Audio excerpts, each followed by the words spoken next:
Estamos muy contentos de estar aquí y nos gozamos en ver tantos presentes esta noche. Apreciamos el esfuerzo que han hecho en venir para oír la enseñanza de la palabra de Dios. También es un gozo acompañar a mis hermanos en estas reuniones compartiendo en la enseñanza.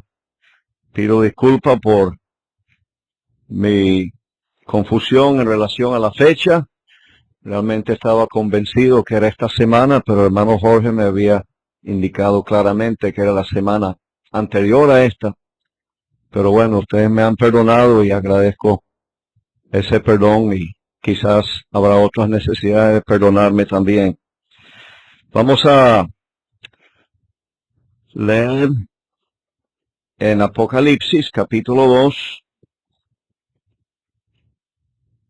Una parte de esta primera carta escrita a la iglesia en Éfeso.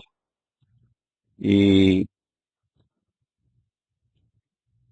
podemos leer desde el versículo 4.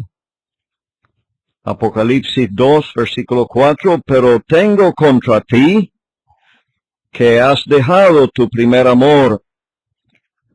Recuerda por tanto de dónde has caído y arrepiéntete y haz las primeras obras. Pues si no, vendré pronto a ti y quitaré tu candelero de su lugar, si no te hubieres arrepentido. Pero tienes esto que aborreces, las obras de los nicolaitas, las cuales yo también aborrezco. El que tiene oído, oiga lo que el Espíritu dice a las iglesias. Al que venciere, le daré a comer del árbol de la vida, que está en medio del paraíso de Dios. Permíteme regresar a Génesis capítulo 2, versículo 9, para esa referencia al árbol de la vida. Génesis 2, versículo 9. Y Jehová Dios hizo nacer de la tierra todo árbol delicioso a la vista y bueno para comer. También el árbol de la vida o el árbol de vida en medio del huerto y el árbol de la ciencia del bien y del mal. Capítulo 3. Pero la serpiente era astuta más que todos los animales del campo que Jehová Dios había hecho, la cual dijo a la mujer, con que Dios os ha dicho, no comáis de todo árbol del huerto. Y está la respuesta de Eva, y luego el argumento de la serpiente en el versículo 4, y versículo 6 dice, y vio la mujer que el árbol era bueno para comer, y que era agradable a los ojos, y árbol codiciable para alcanzar la sabiduría. Y tomó de su fruto y comió, y dio también a su marido, el cual comió así como ella. Dice el versículo 24, echó pues fuera al hombre del huerto de Edén, y puso al oriente del huerto de Edén querubines, y una espada encendida que se revolvía por todos lados, para guardar el camino del árbol de la vida. Ahora en capítulo 4, conoció Adán a su mujer Eva, la cual concibió y dio a luz a Caín, y dijo, por voluntad de Jehová he adquirido varón. Después dio a luz a su hermano Abel, y Abel fue pastor de ovejas, y Caín fue labrador de la tierra. Y aconteció andando el tiempo que Caín trajo del fruto de la tierra una ofrenda a Jehová, y Abel trajo también de los primogénitos de sus ovejas, de lo más gordo de ellas. Y miró Jehová con agrado a Abel y a su ofrenda, pero no miró con agrado a Caín y a la ofrenda suya. Y se ensañó Caín en gran manera y decayó su semblante. Una lectura más. Volvamos al Nuevo Testamento, primera carta a Timoteo, capítulo 2, y leamos desde el versículo 11. La mujer aprenda en silencio con toda sujeción, porque no permito a la mujer enseñar ni ejercer dominio sobre el hombre, sino estar en silencio, porque Adán fue formado primero, después Eva. Y Adán no fue engañado, sino que la mujer, siendo engañada, incurrió en transgresión. Esperamos que el Señor prospere esta lectura de su santa palabra. En estas cartas a las 7 iglesias de Asia, se resalta en cada una de ellas la importancia de ser un vencedor. Hay una animación en cada una de estas cartas. A cada una de estas asambleas llegó aquella animación. Y también nos está llegando a nosotros, aquí en Morón, 2000 años después de que ellos recibieran la carta. Aquí estamos nosotros también disfrutando de esta enseñanza. Y tanto se destaca la importancia de vencer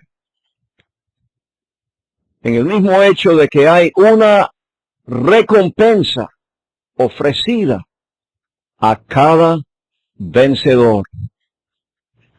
Vemos que colectivamente puede haber fracaso. Una asamblea puede fracasar. Pero no quiere decir que cada miembro tiene que fracasar. Aún en ese ambiente triste de fracaso pueden haber vencedores, pueden haber creyentes que logran la victoria. Pero es muy interesante el tema de estos vencedores y creo que todos llegaríamos a la conclusión, analizando todos los pasajes, que a la final todo creyente va a vencer.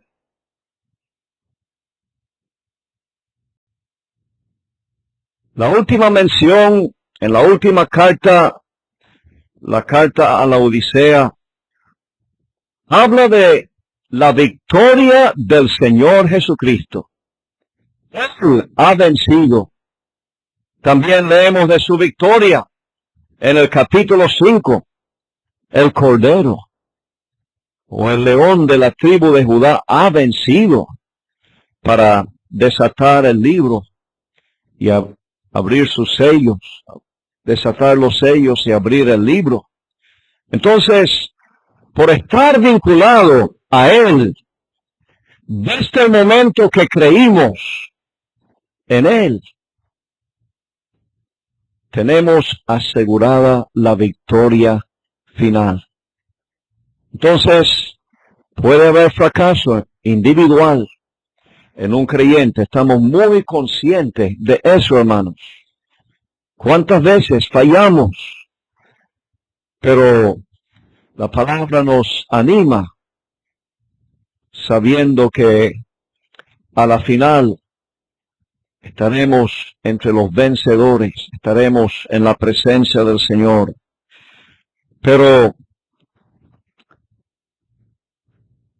¿qué está involucrado? ¿Qué se puede perder?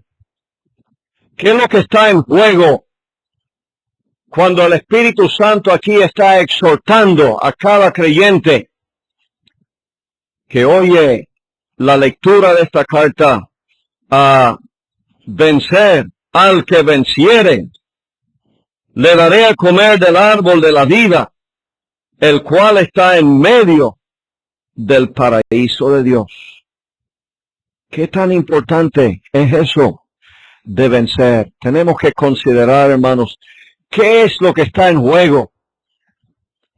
Estos dos capítulos, estas 7 cartas, nos están mostrando el testimonio colectivo que tiene Dios en esta tierra, en este tiempo de gracia. Es el único testimonio colectivo autorizado por la palabra de Dios. Entonces, eso es lo que está en juego.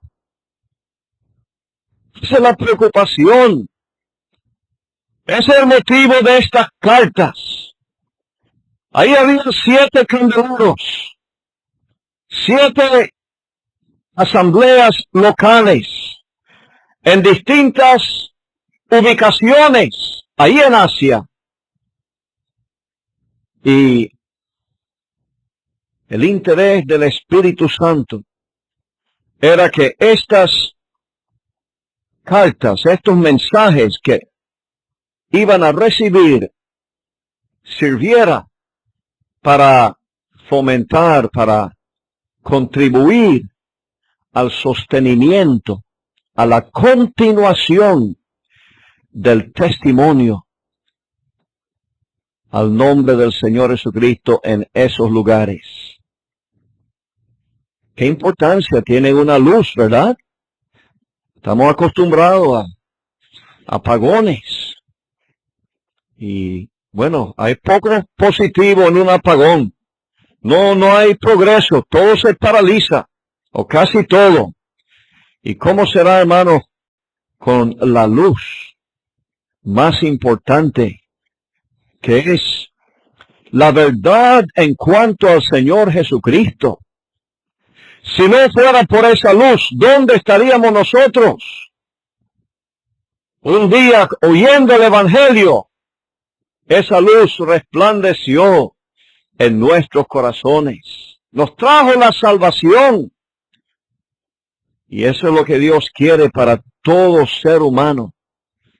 Y por eso la importancia de vencer, porque está en juego el testimonio que Dios ha dejado en el mundo para el beneficio de los que aún no son salvos.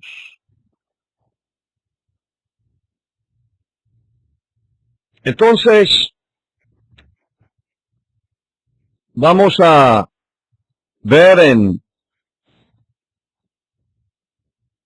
contraste, o vamos a relacionar también este vencedor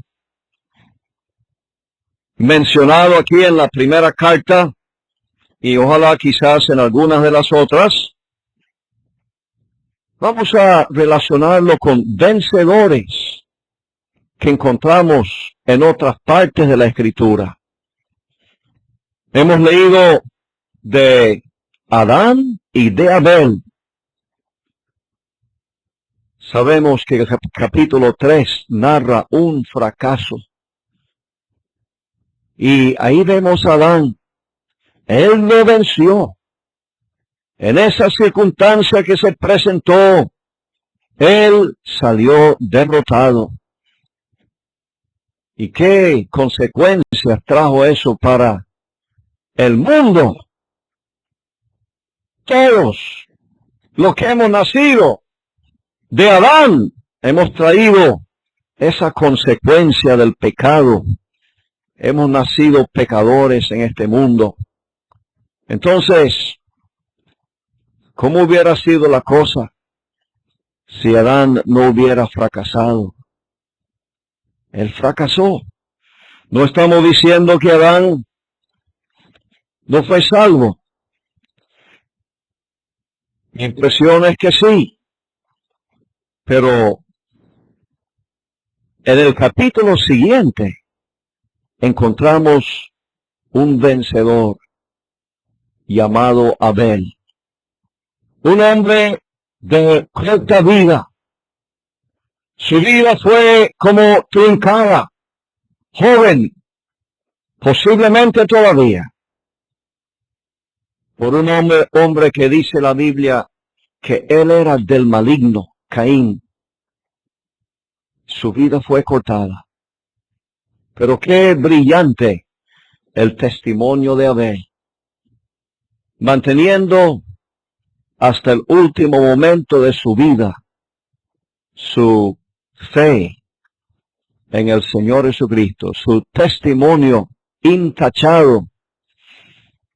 Es un vencedor, hermanos, y vamos a procurar aprender algunas cosas de estos ejemplos del Antiguo Testamento. Ahora, se puede detectar en la carta la circunstancia particular que el Espíritu Santo tiene en mente cuando habla de vencer. No está hablando en términos generales, sino es posible detectar una resistencia particular que había que vencer. En esta asamblea de Éfeso hubo un ataque satánico. Se presentaron hombres que decían ser apóstoles y no lo eran. La asamblea tuvo discernimiento. Se dieron cuenta, estos no son apóstoles. Fue un ataque del enemigo. Lo está usando hoy en día esa estrategia para confundir a las personas. Pero gracias a Dios que la asamblea de Éfeso no cayó ante este ataque. Pero no estaban fuera de peligro. Y el Señor les dice, pero tengo contra ti que has dejado tu primer amor. Aquí estaba el problema. Aquí estaba el gran peligro. Aquí es donde se iba a ver quién era vencedor. Era en relación a este detalle, esta circunstancia. Tengo contra ti que has dejado tu primer amor. ¿Ellos tenían amor? La evidencia de que aún había amor está en toda la actividad que ellos tenían. Buenas actividades y cosas que el Espíritu Santo puede alabar en cuanto a ellos.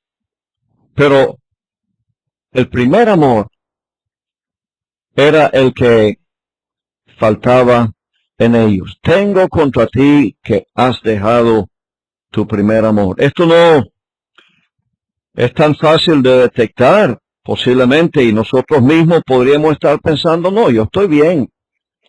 Yo amo mucho al Señor, pero el Señor tiene esos ojos como lámparas de fuego.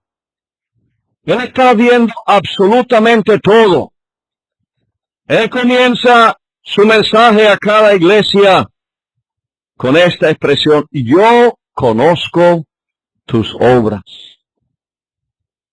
Y sin duda cada creyente aquí anhela que el Señor le escudriñe. No queremos estar engañados pensando que estamos muy bien y hay una deficiencia grave en nosotros. Bueno, es muy saludable para nosotros que el Señor nos examine. Así oraba David, ¿se acuerdan? En el Salmo 139. Él quería que el Señor le escudriñara en lo más íntimo, por si acaso había en él un camino de perversidad, una tendencia peligrosa hacia el mal. Y eso es lo que está haciendo el Señor en su gran amor por cada una de estas asambleas. Él está analizando, está viendo lo que hay en lo más adentro y está diciéndoles fielmente lo que Él está viendo. Esa es la gran ventaja, hermano, que tenemos cuando vamos a la palabra de Dios. Qué importante para un creyente llegar a las Escrituras. Y no es que está pensando en qué voy a decir o qué voy a predicar y qué voy a decir en el estudio. No. Llegamos como a la presencia del Señor, como al espejo de la palabra de Dios y queremos que el Señor nos hable. Queremos que la palabra nos examine. Cada creyente necesita ese tiempo donde está leyendo la palabra con ese fin, deseando que la palabra me llegue a lo más profundo, a mi conciencia. Así pues, está hablando el Señor a estas iglesias. Y Él es el que ha detectado esta grave falta. Has dejado tu primer amor. Es tan grave esta falta que Él advierte que la consecuencia de esto podría ser fatal. Es decir, si no hay un cambio, si no hay una restauración, el Señor dice, vendré pronto a ti y quitaré tu candelero de su lugar si no te hubieres arrepentido. Qué serio, ¿verdad? Que desapareciera el candelero de la ciudad de Éfeso. Eso es lo que vamos a ver con lo que sucedió en Génesis capítulo 3. Allí se cerró una puerta también.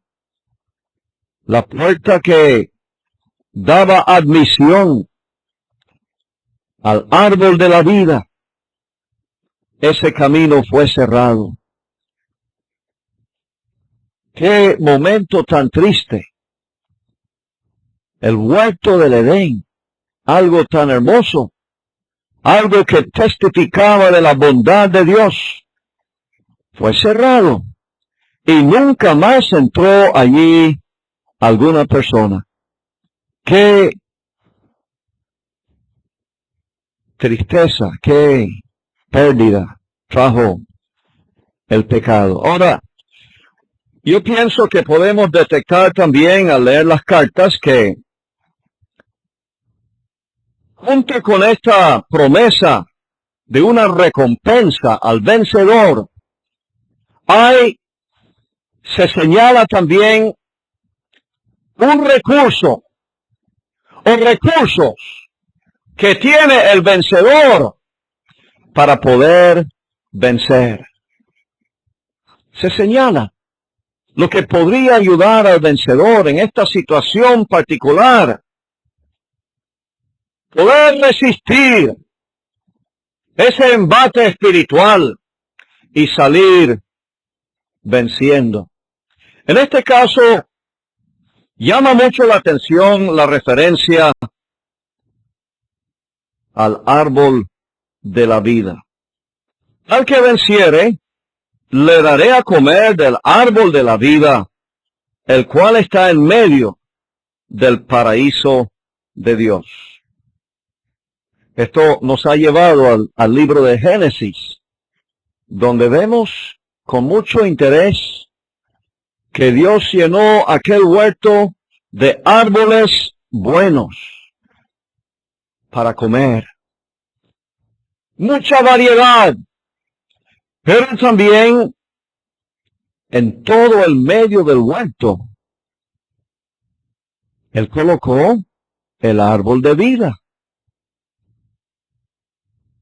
Ese árbol ocupaba un lugar único que ningún otro lugar, ningún otro árbol podía ocupar. Estaba en medio del paraíso de Dios. El lugar central, el lugar de preeminencia. ¿No nos llama la atención, hermanos, el poco interés de Adán y Eva en ese árbol? No se menciona que ellos se interesaron en mirarlo o comer del fruto de él.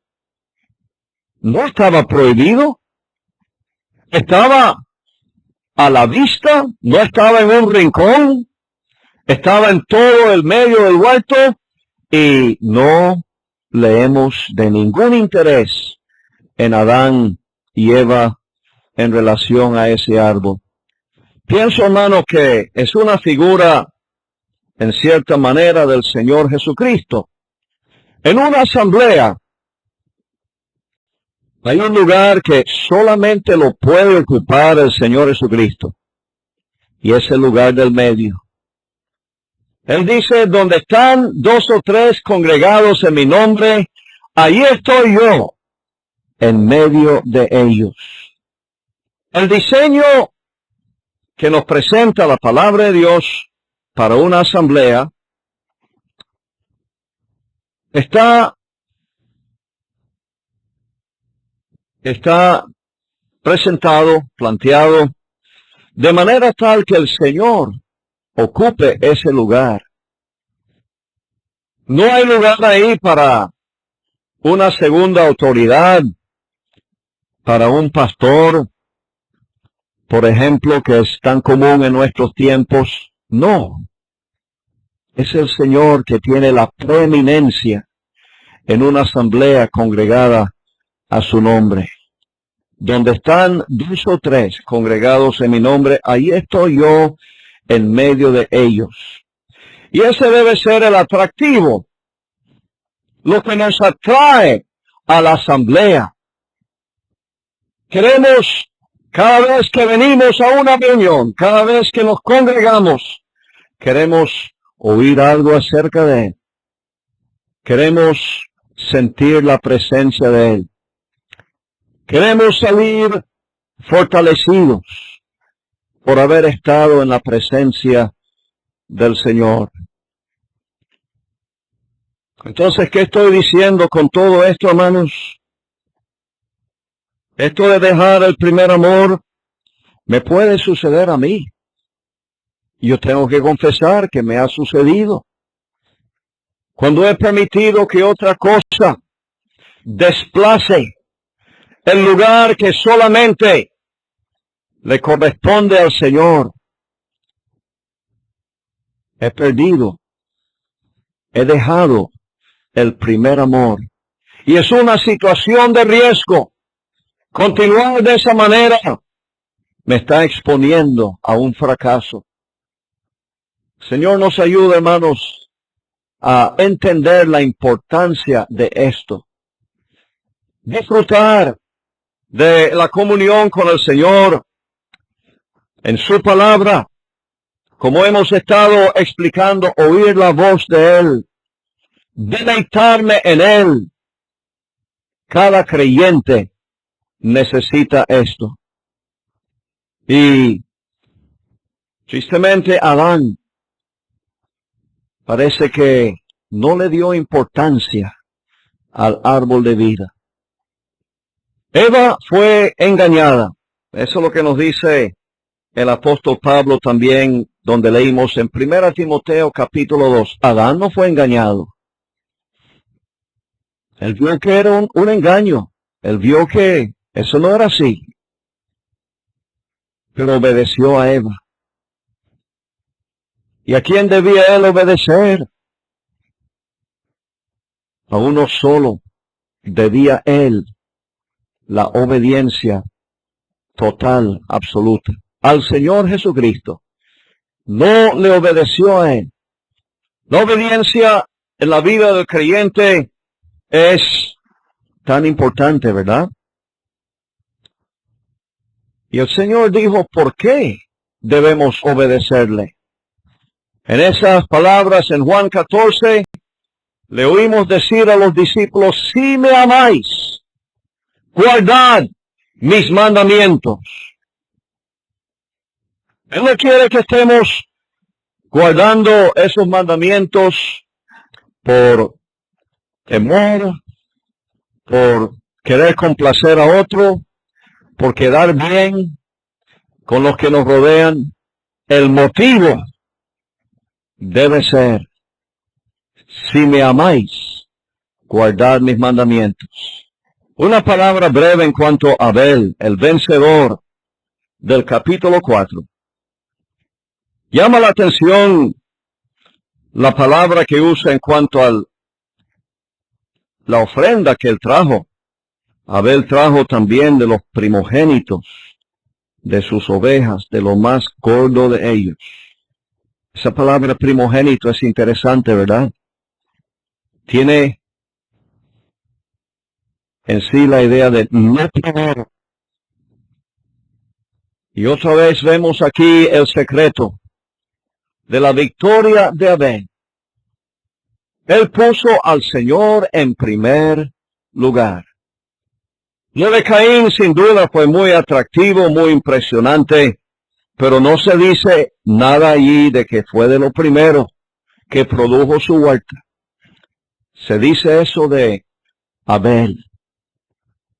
El creyente que entiende que todo lo que yo estoy gozando ahora y voy a gozar en la eternidad viene por el amor del Señor en ocupar ese lugar en la cruz, en sufrir la muerte a mi favor, y en consecuencia Él debe tener el primer lugar en mi vida. Eso hubiera ayudado a aquellos creyentes, sin duda, en la asamblea de Éfeso. Mire, es muy bueno servir al Señor, pero no es lo primero. Debe ser lo primero en mi vida, el aprecio, el amor del Señor. Y si mi servicio es motivado por amor al Señor, qué bueno va a salir todo. El Señor nos ayude y bendiga su palabra.